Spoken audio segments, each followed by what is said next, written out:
Olá, esse é o ThalerCast, o podcast da Thaler sobre tecnologia, gestão, agilidade e outras loucuras. ThalerCast.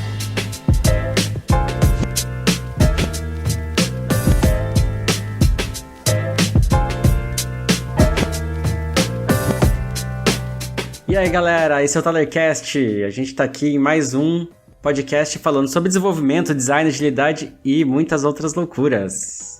Eu sou o Rafael Cáceres e hoje a gente tá aqui, a gente já falou sobre outras coisas, mas hoje a gente tá aqui pra falar sobre as muitas outras loucuras que a gente tem falado.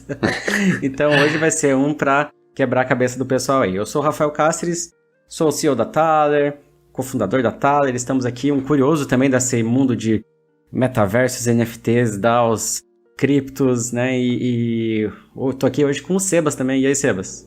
E aí, Rafa, beleza? Beleza. Sou o Sebas, sou o Sebastian Ferrari, CTO e cofundador da Thaler. E hoje a gente vai falar de coisas bem loucas mesmo, né? A gente vai falar de blockchain, de DAOs e de criptomoedas e coisas bem arco-íris e unicórnios descentralizados. Que massa. E hoje a gente tem dois convidados especiais aqui. Duas pessoas que, têm sido nossos gurus aí desse mundo.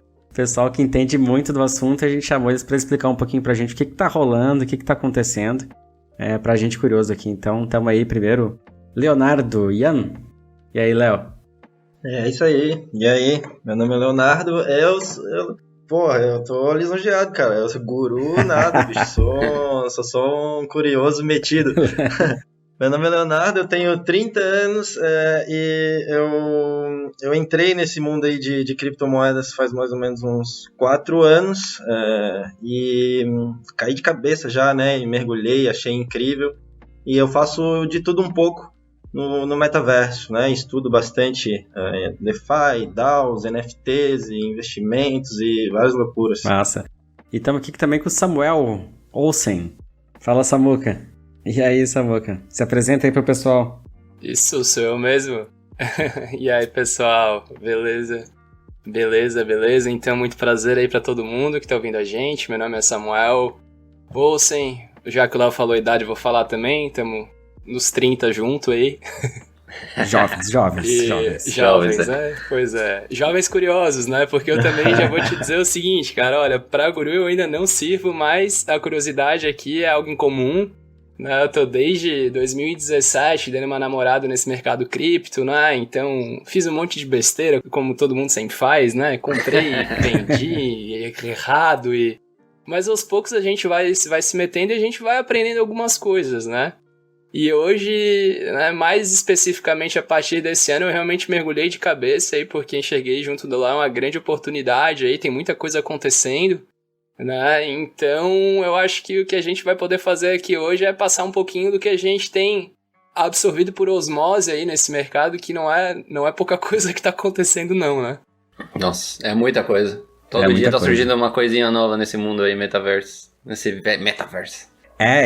Até quando a gente conversou sobre o que gravar, a gente acabou chegando em vários temas, que a gente gosta bastante.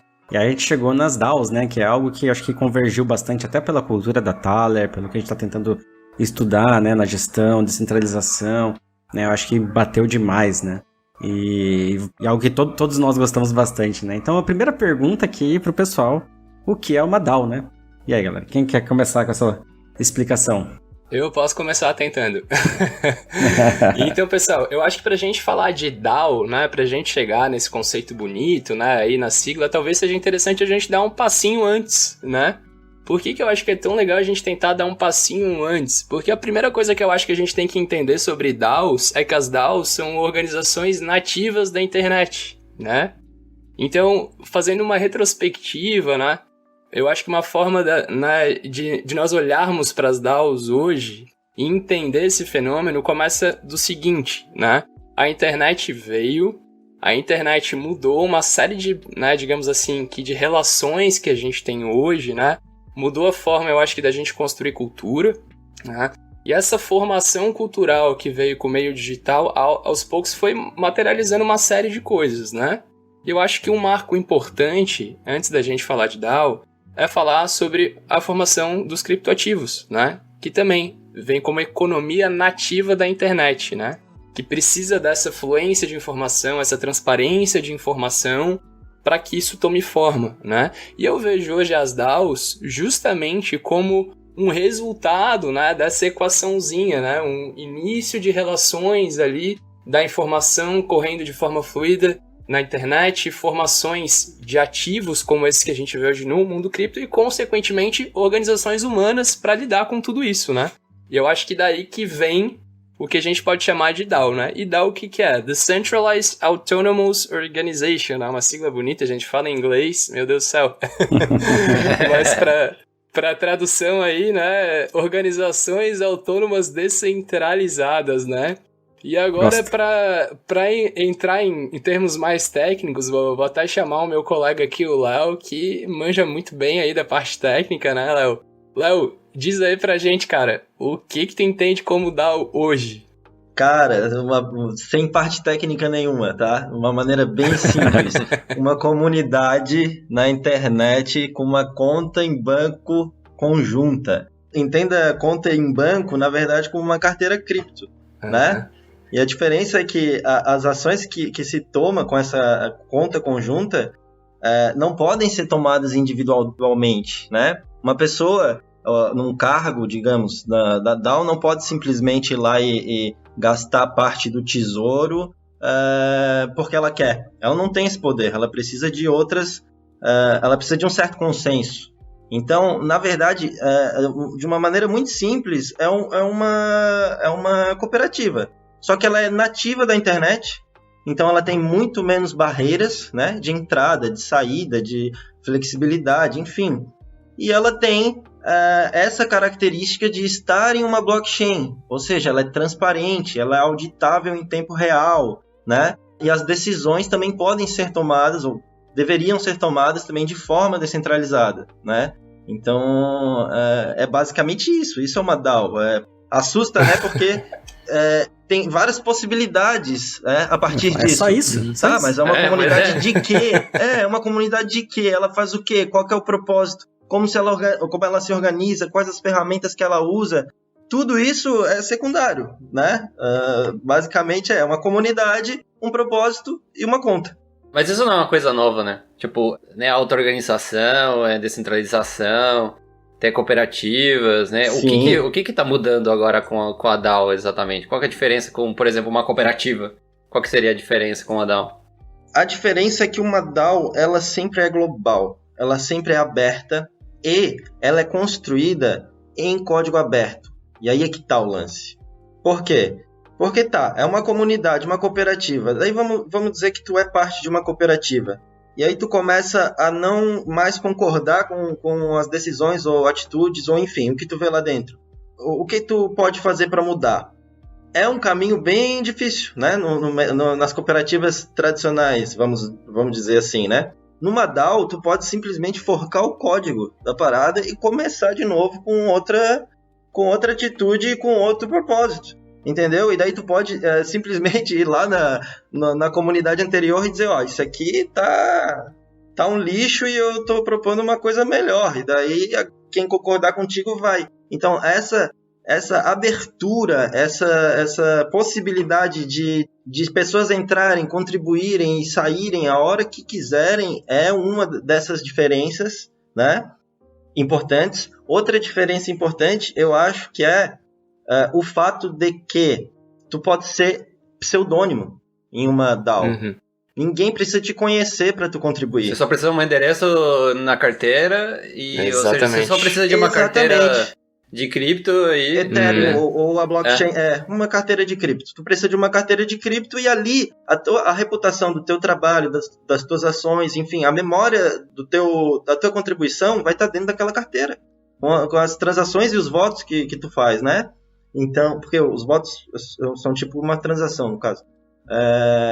Então, é isso. Tu pode ser pseudônimo, é aberto e global. E o que eu acho mais importante de todos, talvez, é a auditoria em tempo real, né? Por exemplo, uma cooperativa de crédito. Tá? Vamos pensar numa cooperativa de crédito. Tem lá qualquer uma dessas.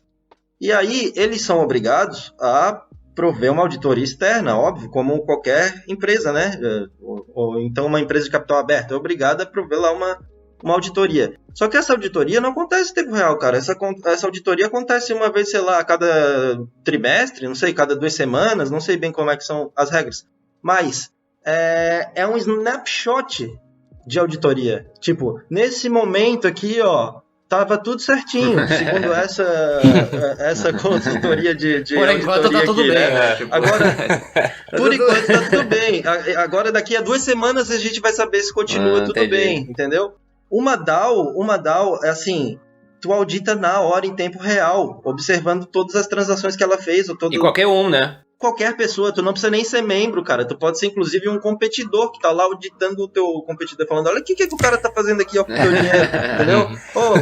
O bicho pegou teu dinheiro e comprou uma figurinha, pô, um JPEG, olha isso daqui. Entendeu? Então isso E pra fazer essas votações, pra fazer tudo isso, eles usam os smart contracts, né? Isso.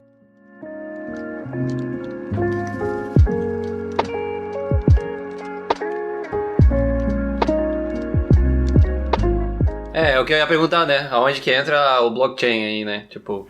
Qual que é a relação aí? Como é que tá a relação, então, disso com blockchain, com smart contracts? Galera, até só para ser bem pontual, voltando um pouco aí para essa última pergunta, né?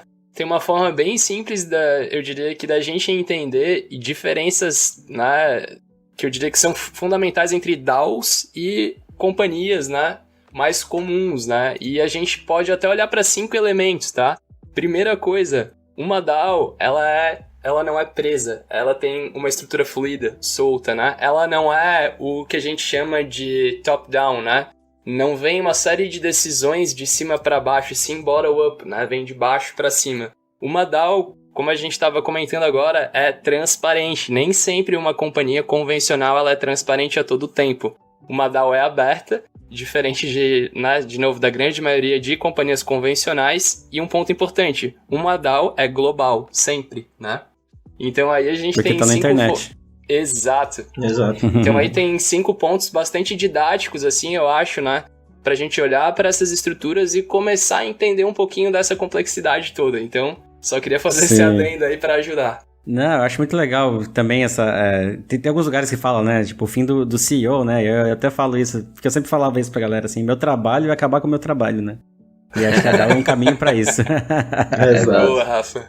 Exato. E isso é muito por causa da gente procurar a descentralização, né? A gente, como organização, na Thaler, a gente procura a descentralização o tempo todo, né? Porque o Rafa, né, veio falando bastante sobre filas, né, e tudo mais, né? E geralmente quando você centraliza as coisas, geralmente você tem filas de decisões que ficam todas acumuladas ali em uma pessoa ou algumas pessoas, né? E isso limita bastante, né? Limita muito a organização. Exato. E... Sim. Mas, e assim, voltando ali ao ponto, né? Ok, a gente tem uma organização descentralizada, blockchain, né? E aí, o que se faz com isso, né? Pra que serve, né? Hoje, por exemplo, você tem exchanges, né? Você tem DeFis, né? Você tem... que são várias coisas novas que estão surgindo, né? Ou seja, exchanges descentralizadas, você tem instituições financeiras descentralizadas, né? Você tem empresas hoje que estão surgindo no próprio metaverso para vender aplicações descentralizadas também, né?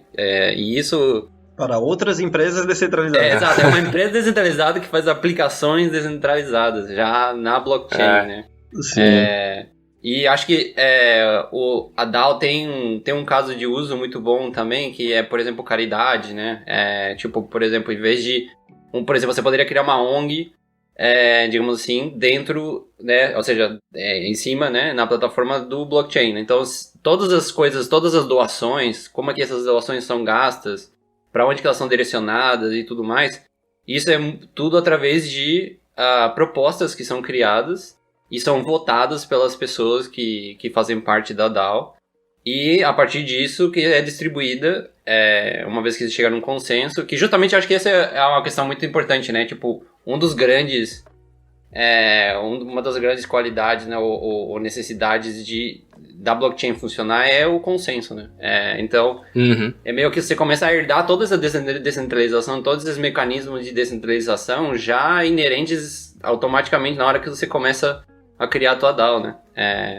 E acho isso até um grande desafio, né? Para muitas empresas, né? Tipo, trocar a cabeça, né? Falar, putz, isso aqui tem uma cara de ser anarquia, sei lá, alguma coisa assim, né? Tipo, isso não é pra mim, né? Por exemplo. Verdade. Como é que vocês acham que esse preconceito, assim, né? Tipo... Não sei se é preconceito, não. É que depende muito da DAO, né? Tipo, acho que essa é uma coisa, é uma questão que acho que vale falar, que cada DAO é diferente, né? Então, você pode ter uma DAO que é uma zona, que ninguém entende direito o que tá rolando e tal, e o dinheiro de repente é votado pra fazer uma parada que muitas pessoas não queriam, mas outras pessoas têm muito poder, né? Porque acontece isso, né? Tem pessoas que têm muito poder dentro da DAO, porque vão acumulando, tipo, credibilidade, né? Dentro da DAO. E aí elas começam a ter mais peso na hora de votar. Isso é bem comum de acontecer nas DAOs. Só que eu vejo que tem várias novas DAOs, né? Porque cada DAO ela tem um contrato, né? E esse contrato ele pode ser diferente, dependendo, ou seja, são tipo políticas, digamos assim, que ficam codificadas, né? Ficam em código, né? Dentro da blockchain. Então, cada DAO ela pode ter suas políticas diferentes, né? Ela é uma DAO, mas ela opera diferente. Tipo, ela é descentralizada, mas ela ainda tem regras diferentes, né? Como, por exemplo, para você entrar numa DAO, ou para distribuir, né, as riquezas ou os ganhos, né, enfim.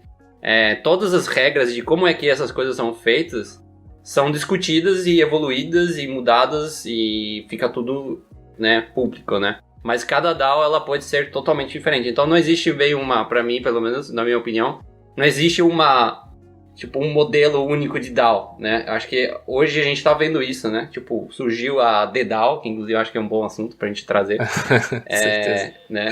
E depois começou a surgir várias outras DAOs com vários outros formatos e modelos, né? E tudo mais.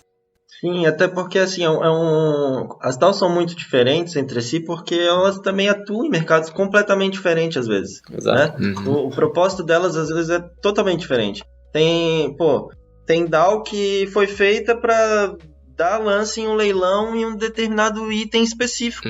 Os caras montaram uma DAO só para ganhar um NFT em um leilão. Crowdfunding. Como se fosse um crowdfunding, tu vai adquirir alguma coisa, né? Nesse caso, o exemplo que eu tô dando é a Constitution DAO.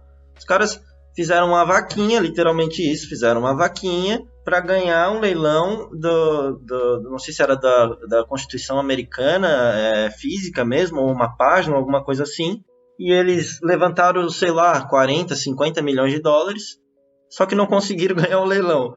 E daí ficou a tesouraria lá da DAO cheia de dinheiro, e eles estão decidindo o que fazer ainda com aquilo, porque eles achavam que eu consegui ganhar o leilão. Foi um bilionário lá e ganhou e tomou... Vou comprar tudo em macaco. Borda aí, vou comprar tudo em macacos entediados. E daí vão virar, por exemplo, uma curadoria, né, de algum tipo de arte. É um caminho que eles têm. Outro caminho, enfim, é a comunidade que determina, né? Outras DAOs, por exemplo, é justamente isso.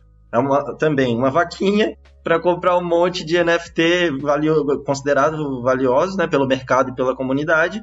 E fracionalizar essas coleções para dar acesso para investidores de varejo, né? Investidores pequenos, ou então usar essas coleções para fazer um museu no metaverso e extrair um fluxo de caixa daquilo ali com exibições, né?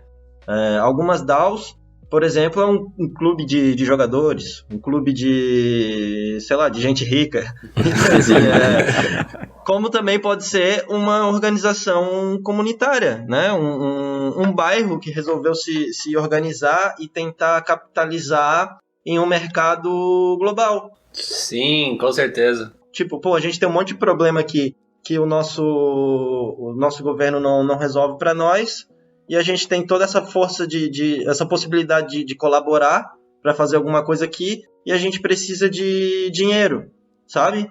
Em troca, a gente pode fazer tantas coisas para, sabe? E fornecer esses serviços para a rede, realmente, para outras DAOs, né? Tem DAOs que fazem grants, ou seja, DAOs que servem para distribuir dinheiro, tanto para boas causas, né? Doação mesmo, como investimentos. No caso de jogos Play to Earn, né?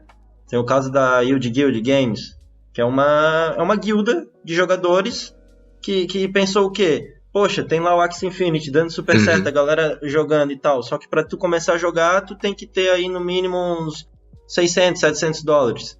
Quem é que tem esse dinheiro num país ferrado, né? Numa Venezuela, numa Nigéria, sei lá. Brasil? Brasil, você quer falar? Exatamente. Brasil. Indonésia, Brasil. E quem é que tem esse dinheiro? Então, a guilda compra os ativos e aluga para os jogadores, né? E eles dividem os lucros. Então, como corta um monte de middleman aí, né? Um monte de intermediário, isso é possível. E isso é possível de se fazer em vários mercados. Por isso que elas são muito diferentes, porque tem propósitos totalmente diferentes. Juntou 4 cabeças ali, já dá para fazer uma DAO e pensar num propósito. Entendeu?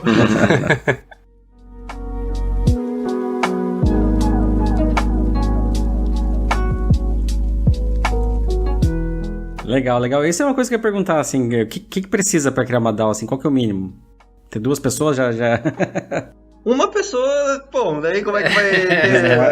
Aí é autocrático, né? Uma pessoa não precisa, né? É só uma carteira. Agora, 2, eu acho que 3 pessoas já rola, porque 3 pessoas já dá pra tu fazer uma multisig ali, precisando da... Multisig seria, no caso, uma carteira que tu só consegue fazer transações quando tu tem, vamos dizer... 2 de 3 carteiras, entendeu? 2 assinaturas de 3 possíveis, de 3 carteiras diferentes. Ou 4 de 5, ou sei lá, isso é programável, né? Mas enfim, tu precisa de mais de uma carteira assinando alguma coisa para essa parada acontecer. Então, assim, basicamente o que tu precisa? Pessoas, né? E um pouco de vontade para usar ferramentas, porque tem DAOs que tu usa para fazer DAOs, né? Aplicações na internet que tu usa para fazer DAOs. Então, esses frameworks são tipo... Existem frameworks de DAO que são tipo pequenas partes, tipo stack, alguma coisa assim. Acho que tem DAO House, mas também tem plataformas inteiras que provém tudo já, né? Toda a parte de tokens, né, de moedinhas e tal, né, de distribuição, de criar as regras, né, tipo, tem até um sistema de plugins que acho que é a Colony, né, que o Rafa tava trazendo esses dias, né, a Colony, tem a DAO House, enfim, tem várias plataformas de DAO, e aí tem os protocolos também, né, que acho que isso é muito doido, que tá começando a surgir, que são protocolos, ou seja, são esses contratos ou tipo ferramentas para criar esses contratos no código, né? Então já existem tipo a Moloch, por exemplo, que é uma delas, que já está na versão 3. Sim. E justamente elas vão evoluindo, tipo, quando você usa esses protocolos, você já traz um monte de aprendizados que, né, que vieram do passado, né, de problemas e... Enfim, né, como por exemplo o que aconteceu com a DDAO, né? Tipo, existe foi todo um aprendizado depois que aconteceu, né? Se você puder contar um pouco sobre isso, eu acho que seria uma... Tá, vamos falar sobre a DDAO, que é um nome ótimo, né? Que nomezinho, né, cara? Que nomezinho. DDAO, Onde é que a DDAO se enfiou, né? Vamos... Conta como que deu errado. Tá, a DDAO, ela foi tipo o primeiro experimento de DAO em cima de uma blockchain, mais ou menos. Mas não exatamente, porque a gente já tem algumas coisas aí no mercado cripto, alguns projetos no mercado cripto que tentavam, que traziam essa ideia, né, de juntar uma comunidade para decidir em conjunto sobre o que fazer com criptomoedas. Fazer com dinheiro. Tem a BitShares, por exemplo, que é um projeto do Dan Larimer, que, se não me engano, também é fundador da EOS. É uma figura bem excêntrica. E ele tem esse projeto, existe até hoje, né? E ele distribui tokens para token holders, basicamente, né? Com base é quase que um índice, com base no desempenho de uma cesta de moedas, né? E com base nisso, o Vitalik, que é o cofundador do Ethereum, né? O Vitalik, antes de fundar a Ethereum, ele era contribuidor do Bitcoin. Ele escrevia para Bitcoin Magazine e tal. Ele estava bem na cena Bitcoiner, né? Ele fazia parte ainda faz, né? Lógico. Mas ele era muito mais ativo no Bitcoin, até porque o Ethereum não existia. Isso em 2014. Em 2014, ele fez um artigo falando sobre o que ele entendia sobre DAOs, DACs, né? Sobre o que era esses novos tipos de corporações, ou de empresas, ou de organizações que estavam surgindo no mundo cripto, ou que viriam a surgir, né? Então, ele lançou um artigo até... compartilhei com vocês, é um artigo bem interessante, porque, cara, ele está visualizando um negócio que é o que a gente está conversando aqui agora, isso lá em 2014, né? E não só isso, ele fez o Ethereum pensando naquilo ali, pensando que pessoas iriam se reunir na internet para resolver problemas do mundo real, que elas observam, né? Coisas que atrapalham a vida delas. E ele fez a Ethereum, e a Ethereum, em 2016, se eu não me engano, a comunidade Ethereum fez essa tentativa de fazer uma organização descentralizada autônoma que iria fazer uma pool de Ether, né? Juntar um monte de Ether da comunidade, ia ser colocado num contrato, esses Ether, e a partir dali, através de votação, de fóruns, de discussão e claro, votação com os tokens, né, os token holders, iriam definir onde que iria se investir nesse ecossistema, né? No ecossistema que o próprio Ethereum estava ali ajudando a desenvolver, né? Que a própria Ethereum estava ali ajudando a desenvolver. E esse projeto foi hackeado, né? Um hacker descobriu um bug lá no contrato e conseguiu extrair aproximadamente 70 milhões de dólares, né? Para ele. E aí, cara, um negócio que tinha sido tipo uma ICO, né? E que levantou uma grana do caramba, levantou, se eu não me engano, 150 milhões de dólares na época, né? Isso em 2015 ou 2016, enfim, era grana pra caramba, né? No mercado cripto, né? Hoje ainda é grana pra caramba, mas não é um tamanho tão grande, né? Do mercado. Tanto que foi uma porcentagem bem relevante do fornecimento do Ether que foi usado na DAO, né? E isso foi tão foda que causou um hard fork na rede, né? Os desenvolvedores, os nós, chegaram a um consenso e falaram, cara, a gente tem que reverter isso daqui, né? A gente ainda consegue reverter isso daqui, ou seja, Ethereum em um ponto ainda centralizado. Se fosse hoje, por exemplo, lamentações, o hacker ia pegar os 70 milhões e ir embora e tchau, e é isso. Não ia conseguir reverter as transações, ou não ia, talvez, um hard fork hoje ia ser muito destruidor para o ecossistema Ethereum, não sei, enfim, tô aqui, né, só viajando. Mas, na época, o que aconteceu foi o seguinte, a rede Ethereum fez um fork, se dividiu em duas redes diferentes, e ficou a rede Ethereum Classic, que existe até hoje, que é a rede original, que foi a rede que foi fundada pelo Vitalik, pelo Gavin Wood, pelo Charles Hoskinson lá, e a rede Ethereum, que é a que a gente conhece hoje como Ethereum, foi o resultado do fork, né? Onde o que aconteceu nessa rede? Nessa rede simplesmente não houve o hack. A blockchain voltou em um ponto, fez um backup ali, voltou num ponto que o hack não aconteceu. De volta para o futuro. E isso de volta para o futuro. Isso aí causou, claro, uma mancha meio grande na época, na marca, eu acho, né? Ethereum causou um burburinho, uma discussão, enfim. Os maximalistas de Bitcoin até hoje tocam nessa ferida, os maximalistas de Ethereum, né? Tem essa rixa. E o PT, né? E o Lula, né? E o Dedal, né? Exatamente. E o fork no Ethereum Classic. E o fork no Ethereum Classic. E o fork do Ethereum. Legal. No fim deu tudo certo, então. Sim.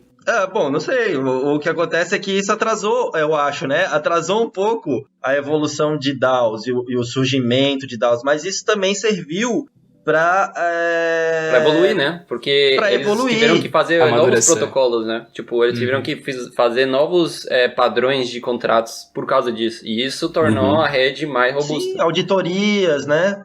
Não, é isso, que tipo, mais atenção para a auditoria dos contratos. Hoje, quando qualquer projetinho surge ali, uma coisa que os projetos sérios, obviamente, né, se preocupam é já botar de cara ali, teve auditoria dessa empresa aqui, dessa firma aqui, tá aqui a auditoria. entendeu? Então é uma coisa que reforça no mercado, né? Pô, não, eu não quero que aconteça com a nossa DAO aqui o que aconteceu com aquela lá, pô. Sim. Legal, Eu tava vendo aqui, legal. os caras perderam 3,6 milhões de Ethereum. Nossa. Cara, quanto que é isso em valores hoje, né? Nossa. Na época era Nossa. 70 milhões, né? É isso. É. Hoje eu é, tenho sei lá. quase certeza que é isso. Hoje eu nem sei ler esse número mais, né? Nem existe esse dinheiro. Nossa.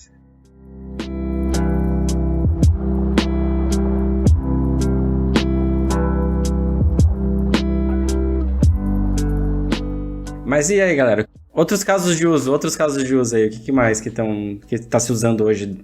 Que tem DAOs, né, que são, digamos assim, as mais famosinhas aí, o que tá rolando por trás? Olha, cara, como a gente comentou ali, tem muita coisa acontecendo, né? Mas eu tenho carinho, por exemplo, por DAOs que eu considero mais inovadoras em alguns aspectos, né? A gente até estava conversando sobre uma que eu achei super interessante, até quero começar a participar, ainda não tive a honra de fazer isso, que é a Botto, né? BOTTO, que é uma DAO, na verdade, que obviamente que existe a comunidade, que tem um token, né? Mas o core business ali, o que é? É a geração de artes, né? Via algoritmos, em que a comunidade vota nas artes que são feitas pelo algoritmo. Ele junta essas coisas e forma, né, meio que uma nova arte, como se fosse, né? De modo que esse algoritmo ele vai aprendendo com as interações da comunidade. E depois esse algoritmo pega essas obras, ele bota direto num marketplace para ser leiloado, né? Então, assim, o que me fascina muito, né, nesse mundo de interações é justamente isso, sabe? Tipo, a gente pode ter a oportunidade de criar junto de máquinas hoje, né? Então essa é uma DAO que tá me chamando bastante atenção, até para trazer como exemplo, né? Existem tantos outros exemplos, né? Até o Léo falou por cima ali da Yield Guild Games também, né? Que é uma guilda de jogos super interessante, tem o token, inclusive. Nunca interagi muito, mas tá lá o tokenzinho guardado, né? O que mais que a gente pode falar, cara? Meu Deus, tem uma infinidade de coisa. Cara, a Uniswap, né?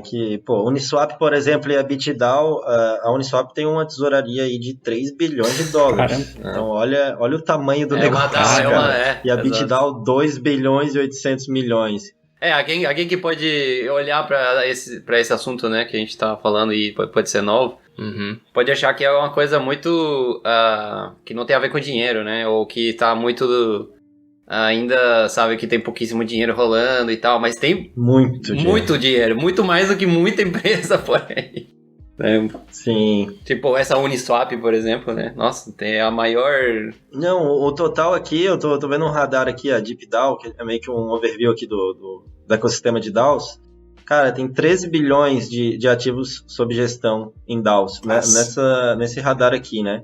E tipo, 1 milhão e 700 mil membros e token holders. Nossa. Então, assim, tu tem DAOs aqui que, no caso aqui da Uniswap, né? Nesse radar aqui, ele diz que a Uniswap tem 275 mil membros. Então, tu imagina uma organização que tem 275 mil colaboradores. Claro que nem todos são colaboradores, mas olha isso, sabe?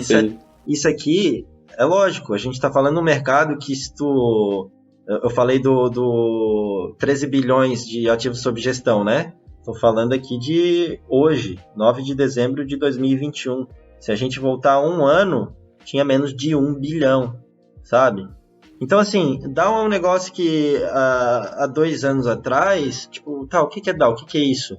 Não existia. Claro que a gente tinha o Vitalik que estava falando lá em 2014, né? O Larimer já estava fazendo coisa lá também. E a DDAO aconteceu lá em 2016. Mas mesmo assim, agora as DAOs estão começando a aparecer no sentido de que elas estão começando a ter muito dinheiro, né? Empresas descentralizadas autônomas, ou seja, não tem aquele triângulozinho lá em cima que está chupando o dinheiro de todo mundo. E tem bilhões e bilhões sob gestão. Então, todo esse dinheiro que estaria sendo chupado lá pelo triângulozinho lá em cima, pela piramidezinha, agora está sendo distribuído por todos os participantes da DAO. E essa distribuição, é claro que tem distribuição, nem toda distribuição é justa, nenhuma distribuição é totalmente justa, é claro, mas assim, essa distribuição, ela pode ser feita de muitas maneiras, e isso também está em evolução. Exato. Então, assim, a gente já tem DAOs que tá distribuindo de uma maneira legal, de uma maneira justa, que as pessoas que se sentem parte, se sentem donos daquele projeto, e inclusive o Sebas compartilhou com a gente, né, um artigo ali que fala sobre isso, sobre a distribuição retroativa e tal. Isso. Que é sinistro, cara, é muito legal, porque assim, existe valor para distribuir, porque não tem tanto intermediário coletando esse valor, né? Sim, eu acho que esses contratos, essas regras que terminam sendo criadas dentro do contrato, elas estão constantemente evoluindo, cada DAO está evoluindo. Por exemplo, outro dia eu estava vendo sobre justamente isso, é uma DAO que está evoluindo para ela ter recompensa retroativa, né? Ou seja, de uma coisa que você fez no passado, você não ganhou muito por causa disso, porém agora no futuro ela você entende de que aquilo que tu fez tem muito valor e aí você recebe retroativamente. E isso é uma coisa nova, porque a DAO mais simples assim é só propostas, né? Tipo, alguém tem que fazer uma proposta tipo, eu acho que o Rafa deveria ganhar 100 moedinhas aqui por causa de uma parada que fez, que eu acho que ninguém deu muito valor, mas eu acho que tem muito valor, e a galera volta e ele recebe, certo? Ou, por exemplo, para fazer pagamentos, né, no final do mês, vamos supor que você tem uma DAO que todo final do mês é feito um balanço ou a cada semana. O que rola muito, o que eu tava vendo, é que, por exemplo, muitas DAOs, as pessoas que faziam parte da DAO, elas tinham que sair correndo uns dias antes ali, tem que ficar lendo todas as propostas, porque senão muitas pessoas podem ficar sem receber, porque as propostas não foram aprovadas, não teve um consenso disso, ou propostas são aprovadas que são ruins, né? Tipo, imagina alguém falando assim, eu acho que eu deveria ganhar 10 mil moedinhas, mas porque eu acho que eu acrescento muito, mas às vezes a própria DAO acha que não. Só que se as pessoas que estão na DAO não separam um tempo para olhar para a proposta e tudo mais, né? E aí começou a surgir outras, como por exemplo a Colony tem uma maneira de que as propostas elas já são por default meio que aprovadas, né? A não ser que alguém comece a falar, não, acho que que isso aí tem um problema. E aí entra em votação em consenso. Mas elas já são meio que pré-aprovadas, digamos assim, né? E aí tem vários problemas que estão surgindo, tipo, por exemplo, como não cair numa meritocracia, né? Onde as pessoas que têm mais riqueza dentro da DAO, elas são, tipo, monopólio, né? Elas têm um monopólio, né? Das propostas que são aprovadas, né? Então, como é que a gente, né, lida com esse tipo de situação onde você tem, sei lá, 2, 3 pessoas que, porque elas retêm muitos ganhos, né? Elas têm muito poder, né, de votação e aí termina sendo muito centralizado no final. Você tem algumas pessoas que você tem que influenciar para você obter algum tipo de mudança, né? Então, como é que pode melhorar a entrada das pessoas também? Porque imagina, você entra numa DAO e você não tem nenhum tipo de credibilidade. Como é que tu vai receber? Como é que tu vai poder opinar, tipo, de fazer mudanças, fazer propostas que elas vão ser aprovadas? Então, assim, eu tô vendo muitas DAOs que elas estão começando a criar suas próprias heurísticas, suas próprias regras, né, na própria DAO. E eu acho que isso é uma coisa muito interessante, porque uma empresa que ela já tem uma governança, digamos assim, já estabelecida, ela pode começar a trazer essas regras de governança para código, né? Para alguma coisa que não precise exatamente de uma pessoa olhar para o trabalho de alguma outra pessoa e falar assim, eu acho que vale tanto. Eu acho que o Rafa vale tanto por mês, né? E mais, tipo, isso tá escrito no código. Se a gente não interage com esses contratos e tudo mais, com as propostas e tudo mais, que são regras que a gente pauta, né? E que a gente aceita, entra em consenso, se você não interage, a DAO vai tomar a decisão sozinha, né? Então, são várias... Acho muito engraçado que a gente, né, Rafa, a gente vem lidado bastante com esse tipo de problema, né? De como descentralizar decisões, por exemplo, né? Tipo, são coisas assim, né? Como é que a gente descentraliza o valor que a gente dá para o trabalho das pessoas dentro da organização, né? Esse tipo de coisa, né? Conectar o subjetivo, né, com o quantitativo ali, né? Como é que a gente, né, liga essas duas coisas, né? Porque às vezes não é só credibilidade de joinha, sei lá, que as pessoas dão pra você por causa de coisas que você fez. Mas tem coisas subjetivas, né? Às vezes você fica atuando de várias maneiras dentro da DAO e isso muitas vezes é transparente para algumas pessoas.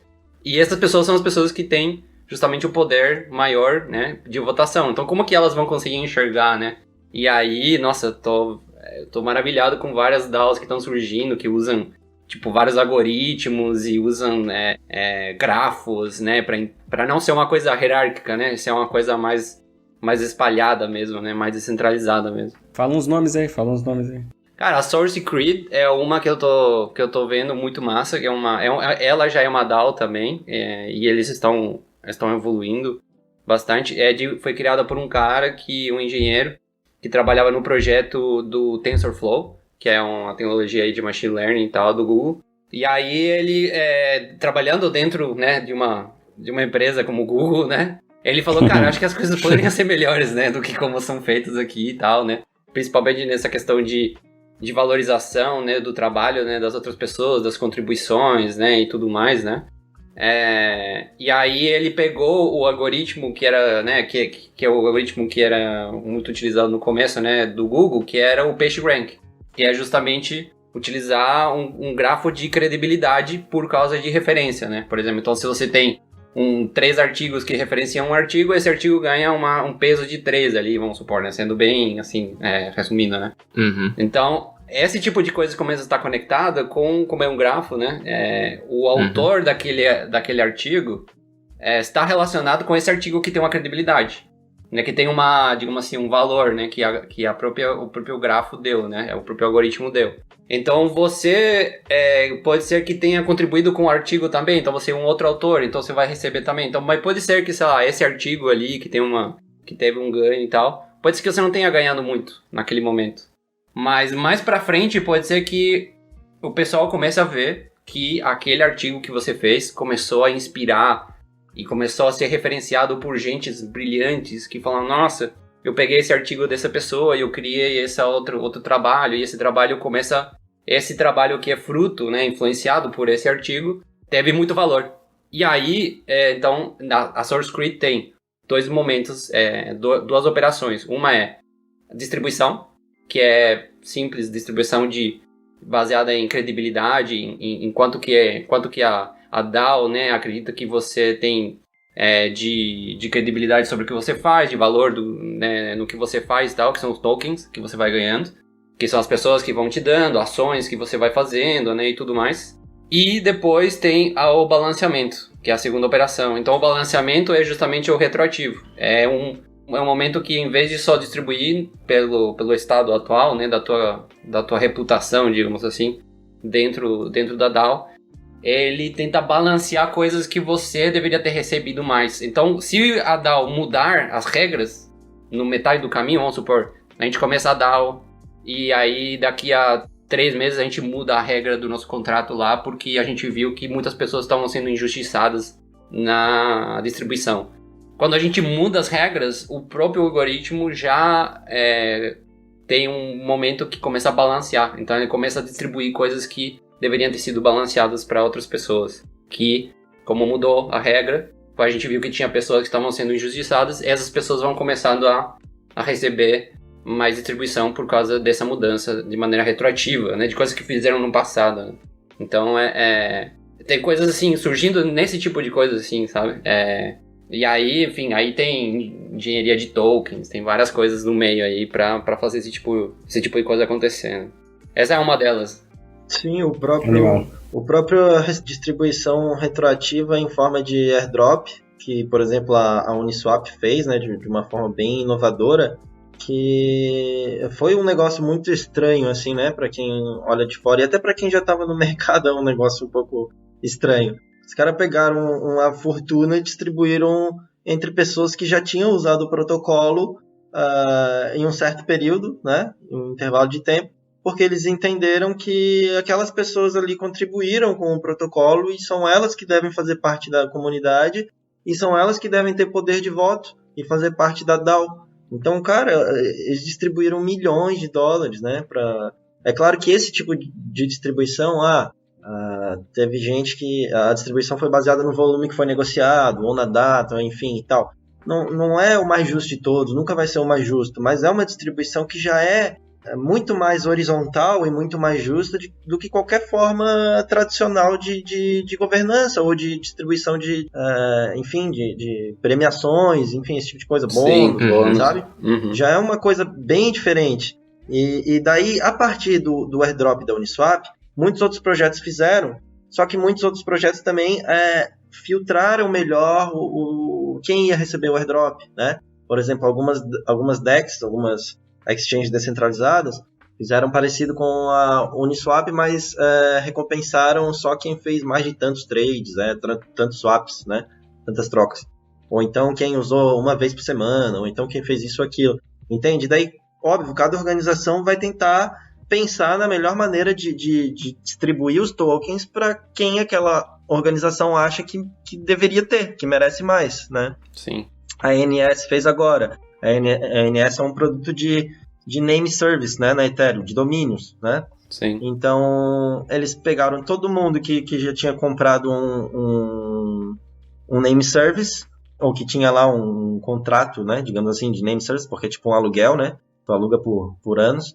E quem tinha lá ANS recebeu a moeda ANS que eles tinham acabado de lançar, né? E também foi assim, uma grana do caramba que ele distribuiu para as pessoas, porque tinha aquele NFT, né, que é um NFT, mas que serve como domínio na rede Ethereum, como nome na rede Ethereum. É um projeto brilhante, assim, é muito legal, muito bem pensado, serve para muita coisa. Sim, e tem outros também que estão surgindo, outros servidores, né, servidores de domínio. Não é bem um servidor de domínio, né? Justamente que é a questão, né? Ela é descentralizada, né? Então não existe um servidor, né? Sim, exato. É uma nuvem, né? Uma nuvem descentralizada de domínios. Daí tem, por exemplo, Unstoppable Domains, né? Que tá na rede Polygon. Tem um Bonfida, eu acho, se eu não me engano, na rede Solana. Eu tava vendo ontem, inclusive, que tem uma pegada diferente, porque é por leilão, sabe? Tu tem que ganhar um leilão pra ter aquele SNS, eu acho.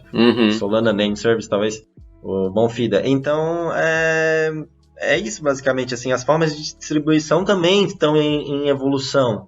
Assim como qualquer ferramenta que estão sendo desenvolvidas por esse ecossistema.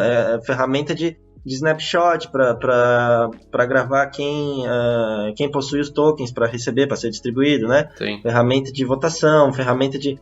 tem DAO que está fazendo júri privado, sabe? Para resolver conflitos entre serviços de freelancers com DAOs, ou de DAOs para DAOs, ou freelancers para, sei lá, isso aí, resolver conflito no mundo cripto. É incrível, cara, é incrível. É um júri privado onde foi feito um tokenomics que tem que usa de uma teoria dos jogos, né, que faz as pessoas terem de votar na decisão mais justa provável, sabe? Então, assim, o tokenomics é desenhado para que as pessoas que votem no justo recebam, e as pessoas que votem no injusto sejam penalizadas, percam dinheiro, sabe? E é legal, funciona, sabe? Pelo menos tá funcionando.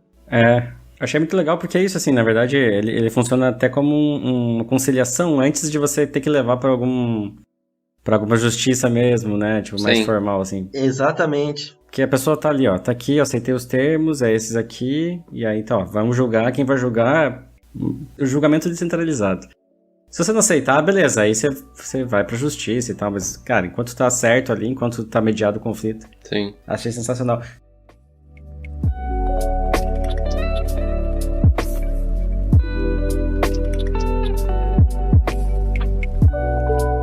Galera, tudo isso, assim, a gente tá encaminhando pro nosso fim.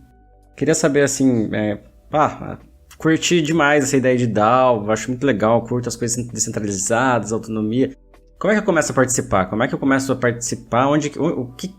é o caminho aí das pedras para começar a fazer parte desse movimento? Olha, eu acho que é se envolver ativamente. É entrar em um Discord, uma comunidade do Discord de uma DAO. Isso. Não paga nada para fazer isso, só precisa de uma conta no Discord. Entra lá e vê o que acontece, cara. Vê como é que eles se organizam, como é que eles se comunicam, porque assim, o Discord é como se fosse o escritório daquela startup. Sabe? E é perigoso, né? É um vício cabuloso. Eu já tô numas 10 DAOs, sei lá. Tem várias também. Não, bem isso. E ajuda a ver o que eles estão oferecendo lá de bounty, né? Às vezes tu tem uma skill que vai ajudar o que eles estão precisando. Sim. Eu, por exemplo, eu sou tradutor. Eu consigo, às vezes, em alguns projetos desse, oferecer meu serviço de tradução lá. Pô, traduzo em inglês, português aqui, ó, a página de vocês, ou um artigo, ou isso e aquilo. E aquilo vai pra votação, sabe? Aquilo, ó, pô, o Léo traduziu lá isso aqui, ó, quantos tokens da DAO ele pode receber, ou dólares, quantos dólares ele pode receber por isso. E o que é legal é que, assim, a maioria desses rewards são em tokens da DAO, ou seja, elas conferem um skin in the game, ou seja, um relacionamento da pessoa, né, do contribuidor para aquela organização, porque ela pode simplesmente receber aquilo, trocar por dólar, sair fora, seguir a vida, ir para outra DAO, enfim, fazer várias coisas ao mesmo tempo, ou ela pode simplesmente guardar aquilo, e se ela guardar aquilo, ela está dizendo que ela acredita naquilo. Então ela vai querer contribuir mais ainda para ver aquilo crescer, né? É um commitment, né? Como é que falam? É um relacionamento, né? É um ganha-ganha para todos. Sim. Existem várias também, tipo, conhecidas, por exemplo, a Raid Guild também, que ela é bem conhecidinha, que é uma DAO que desenvolve aplicações descentralizadas, então você chega para eles com alguma aplicação que você quer fazer já descentralizada, já nesse mundo e tal, e eles são experts em tokenomics, em desenvolver tudo já com Web 3.0, né, que tá surgindo, e o pessoal já tá com profissionais capacitados, inclusive para você se tornar parte da DAO, você pode fazer uns treinamentos de graça que eles fazem e tal, e tem, enfim, uma infinidade de propostas aí que surgem o tempo todo para eles fazerem, então tem bastante oportunidade ali. Tem a DAO House, tem a Colony, que é fácil de criar, que já tem toda a plataforma certinha para você ir lá e conseguir criar. Tem vários vídeos no YouTube também, se você procurar por como criar uma DAO, vai ver, tipo assim, como criar uma DAO em 15 minutos, é muito simples, sem código, sem nada. Os contratos que a gente faz de regras, né, as políticas, não precisam estar realmente a gente codar elas. A gente pode usar ferramentas com baixo código, né, que a gente só vai lá, configura e tal, Sim. instala plugins e tal, e a gente consegue ter vários modelos diferentes para essas DAOs. E aí, Samuca, e você, o que acha? Cara, não, realmente, assim, tem muita coisa nova surgindo, né? Eu acho que o segredo é realmente botar a cara a tapa, como a gente fala. A gente precisa ter um pouco de curiosidade, tem que falar com um, falar com o outro, aí conhece o Discord, vai ali, dá uma olhada, conversa com a galera. Eu acho que, inclusive hoje, né, nesses assuntos todos que a gente acaba trazendo aí, acho que no mercado cripto, de maneira geral, enfim, tem muito disso, né? Essa postura proativa com as coisas, né? Ir lá e errar e cara, aprender. Então eu acho que tudo que já foi trazido pelo Sebas e pro Léo aí, cara, é exatamente isso, sabe? Botar a pele em risco, colocar a cara a tapa, fuçar, perguntar, trocar ideia. E eu acho que é assim que essas coisas todas acontecem hoje. Massa. Eu quando comecei a brincar com algumas DAOs, assim, a minha maior dificuldade era, beleza, por que eu preciso aqui, né? Sei lá, eu preciso ter uns Ethereums, e aí eu vou trocar cada transação que eu faço, assim, essa parte eu acho que é que mais pega, né? Porque você entender que não existe um servidor lá que tá rodando a parada e você vai executar, né? Como a maioria das aplicações que a gente conhece, né? Então, é muito diferente, né? Muito diferente. Eu acho que essa mudança de mentalidade que pega, acho que a maioria das pessoas, né? Dificulta bastante. Esse entendimento que, cara, a coisa tá rolando distribuída, né? Sim, então, essa é a diferença. E agora realmente pro final, pra gente encerrar, assim, queria duas coisas. A primeira é futuro. O que vocês acham? Qual que é o futuro das DAOs aí? O que vocês estão vendo pros próximos anos? Cara, eu acho que o futuro é o presente que a gente ainda não enxerga, né? Eu acho que já tem muita coisa acontecendo. E no lance das DAOs, assim, uma das coisas que mais me impressiona é a quebra de paradigma de gestão mesmo, né?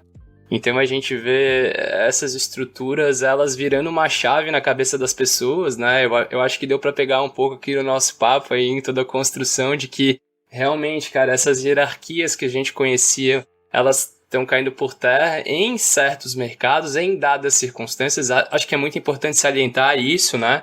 DAOs são novas formas de organização que não resolvem tudo a todo tempo, né? Tem prós e contras isso. Criam mas vários problemas, inclusive. O Seba sabe muito bem disso, né? Quando a gente começa a se meter ali nas comunidades, a gente vê que existem problemas também, e não são poucos, né? Mas eu acho que uma das coisas mais importantes, até em termos de desenvolvimento humano, é a forma com que as DAOs convidam as pessoas para fazerem parte de projeto, né? No sentido de que, cara, tu podes escolher aquilo que te apetece, tu tens o direito de entrar, tu tens o direito de sair, tu tens o direito de interagir conforme tu achares interessante, né? E o que eu acho mais legal de tudo isso, cara, é que essas comunidades, elas são sempre movidas por um core, né? Por uma essência, né? O que essa DAO faz? Será que a ação dessa DAO, né, digamos assim, a união desse grupo me interessa, né? Então, até pegando esse gancho, a gente pode ir para uma outra questão, né? É o nível de consciência que a gente consegue trazer para as organizações. Então, eu acho que esse movimento hoje faz com que as pessoas consigam, cada vez mais, a partir das suas interações ali dentro, começar a encontrar um pouquinho mais de si ali, né? E talvez fazer algo que eu acho que muitos negócios hoje procuram e não conseguem fazer, que é o extrair o melhor de cada um, né? Eu acho que essa liberdade de transações, essa fluência toda, esse bottom-up ali que a gente fala, cara, são todas condições aí de estruturas que eu acho que vai fazer com que as pessoas se conectem mais e sejam mais elas no final das contas, e por serem elas, elas entregam o melhor, né? Isso é desenvolvimento, não só social como pessoal também. Então, é isso que me move, assim, eu acredito muito que a gente tá no movimento nesse aspecto mesmo, cara. Olha só, falou bonito, cara, falou bonito. Não, eu concordo, e eu vejo que também tem muito dessa questão de ser já a ideia da própria internet, né, de ser nativo já da própria internet. Né? Acho que essa centralização que acabou acontecendo foi muito resultado de grandes corporações e da estrutura que a web acabou sendo levada, né, Facebook, Google, essas grandes corpos, né, dominando tudo. Então, acho que na verdade é até uma volta, né? Acho que no fim é uma volta às origens, assim, né, de certa forma. Eu acho que a sociedade ela tá se reinventando já com toda essa descentralização, né? Porque elas estão começando a ter que atuar de maneira bem cooperativa, né? Vem de maneira onde eles vão co-criar, vão colaborar, vão ter essas interações aí que você está falando, né? De interagir, né? E as pessoas podem ser recompensadas por boas atitudes, ou por boas ações, ou por coisas que são boas para a DAO, né? Sem ter uma pessoa que olha para isso e fala assim, eu acho que tem que ser assim e tal. É uma pessoa só que vai lá e faz a distribuição, né? Exato. Então, coisas como, por exemplo, ONGs de caridade e tudo mais, onde a gente sempre olha para isso e fala assim, mas como que será que esse dinheiro é utilizado, né? Será que existe um caixa 2 aí? Ou será que existe uma distribuição, né, só para aquela empresa que é uma agência de publicidade, sei lá, que faz as peças, ou sei lá. Tem várias coisas que podem acontecer assim. Com DAO a gente está trazendo toda a descentralização, mas também a gente está ganhando toda essa transparência, né? De a gente saber exatamente para onde foi, qual foi o dinheiro, né? Uma auditoria muito melhor. E essa transparência eu acho que vai dar um impacto muito grande, assim. Fora a questão da descentralização, mas eu acho que traz um impacto muito grande. A gente vê, por exemplo, hoje no Brasil, né? A galera gritando corrupção, a gente está, né, afundado em corrupção e não sei o que, né, e tal. E, por exemplo, imagina, né, a DAO poderia ser a gente poderia estar trabalhando com DAOs onde as coisas estão mais claras e mais, né, estão em código, né, ou seja, mais claro ali, né, claro, tem uma questão de acessibilidade ali, né, mas é que eu acho que aí a oportunidade, sabe, eu acho que o futuro vai ser como a gente deixar mais acessível esse mundo descentralizado, né? Porque parece que só a gente, sei lá, só as pessoas que entendem de programação e tal, que estão dentro do mundo, né, de tecnologia, né, parece que é inacessível para algumas pessoas normais, tipo assim, vamos supor, não sei, uma pessoa ali faz comida à tarde, né, faz umas marmitas, aí tem uma outra pessoa ali que faz marmita também, e aí, né, começa a criar uma empresinha, e essa empresinha, né, e tal, e você vai ter uma pessoa que vai ter que lidar, que vai ter que pagar, que vai ter que distribuir, que vai ter que cobrar e tudo mais. E tudo isso pode rolar totalmente numa DAO descentralizada, onde a pessoa às vezes não precisa nem codar nada, só precisa ir lá criar a DAO e chamar a galera que quer trabalhar com ele e, né, com a pessoa, né, e deu. Então, acho que vai mudar bastante a sociedade daqui pra frente, esse tipo de descentralização. E pode ser que seja mais importante do que a internet, pode ser. Vai impactar muito o social, muito. Porque impacta social e impacto econômico, né? Impacto econômico, socioeconômico. Léo, palavras finais, Léo. E o futuro das DAOs? Cara, eu acho que o futuro das DAOs é muito, muito, muito interessante, cara. Eu acho que as DAOs vão fazer basicamente o que o Bitcoin fez com o dinheiro, o que as ferramentas de finanças descentralizadas estão fazendo e fizeram com as finanças tradicionais, o que os NFTs estão fazendo com o mundo do entretenimento, da moda, dos jogos, enfim, né? As DAOs vão fazer com as organizações. Software, it's the world, né? O negócio vai comendo tudo, vai engolindo tudo, e as DAOs vão engolir todas as formas de organizações. Assim eu enxergo, claro, no futuro lá na frente, e a gente está vendo isso ganhar forma agora, né? Então isso tem implicações aí na nossa vida, tipo, quantas horas a gente vai trabalhar por dia, quantas empresas para as quais, quantas DAOs para as quais a gente vai trabalhar. A gente não vai mais ser um colaborador, um funcionário de uma empresa. A gente vai trabalhar para 4, 5 DAOs, sabe? Sim. Em projetos que a gente... E possivelmente isso ainda vai melhorar a nossa qualidade de vida. Talvez a gente consiga gerenciar ainda o nosso tempo de uma forma tão melhor, mesmo trabalhando para mais organizações, sabe? Então eu vejo um futuro bem bonito com DAOs. Claro que nem tudo são unicórnios, e flores, mas a gente pode ter vários problemas, e também centralização também de controle ou de poder em algumas DAOs, em algumas dessas organizações, mas eu estou bem confiante. Eu acho que é a próxima onda do mercado cripto, inclusive, o próximo hype, né, vai ser DAOs. Massa, também acho. Então tá, pessoal, vamos encerrar por hoje, a gente pode gravar outros aí, eu acho que... Sim. Com certeza vale. Agradecer demais aí a presença do Léo e do Samuca. Valeu, pessoal. Foi muito legal. Valeu, Samuel. Valeu, Léo. Valeu por estarem participando aí, cara. A gente espera te convidar vocês para outros aí, para falar de outros assuntos, né? A gente tem tanta coisa para falar nesse mundo de blockchain, né? NFTs, DeFi, né? Como é que isso... Web 3.0, por exemplo, que é um assunto bastante interessante pra gente, pra Thaler, por exemplo.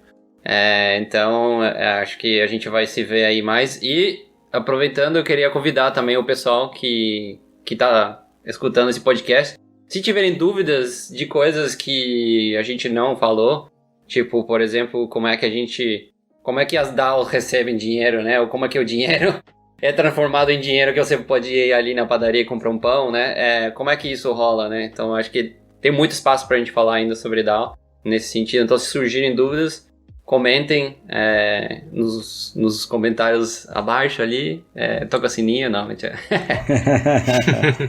E se inscrevam aí no podcast, Spotify, tá no SoundCloud, tá no Google Podcasts, tem um monte de lugar aí.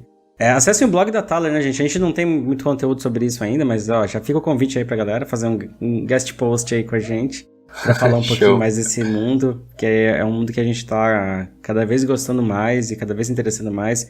E é um assunto que a gente tem conversado bastante dentro da Thaler também. Então, estamos muito, muito interessados nisso. Acho que vai rolar bastante coisa aí daqui pra frente. Então, pessoal, por hoje é isso. Muito obrigado e falou! Valeu!